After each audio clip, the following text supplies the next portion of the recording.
ஆலயத்தில் வந்து பாடல்களை பாடி கர்த்தரை துதிப்பது, இன்னும் புது ஆடைகளை அணிவித்து கொண்டு வந்து கர்த்தரை மகிமைப்படுத்துவது, ஆலய அலங்காரங்கள், அப்புறம் பாடல்கள், நன்றி செலுத்துவது, இது எல்லாமே கடவுளை முன்வைத்து நாம் செய்கிறோம்.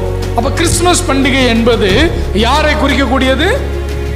இயேசு கிறிஸ்துவை குறிக்கக்கூடியது. மிக முக்கியமாக இதை அறிந்து கொள்ள வேண்டும். இன்னைக்கு கிறிஸ்துமஸ்னாவே சாண்டா கிளாஸ், அதாவது கிறிஸ்துமஸ் சாந்தாவை தான் இன்னைக்கு கிறிஸ்து என்று நினைத்துக் கொண்டிருக்கிறார்கள். அவர் ஒரு போதகர், அவர் ஒரு பாதிரியார்.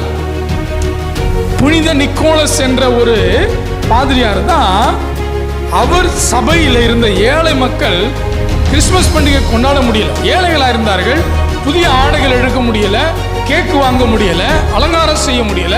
அவர் என்ன செஞ்சார் தெரியுமா? அந்த மக்கள்லாம் சர்ச்சுக்கு வர மாட்டேங்கிறாங்க கிறிஸ்துமஸ் அன்னைக்கு. பார்த்தார், இந்த மக்களை எப்படியா வர வைக்கணுமே நினைச்சு அவர் சபையை சார்ந்த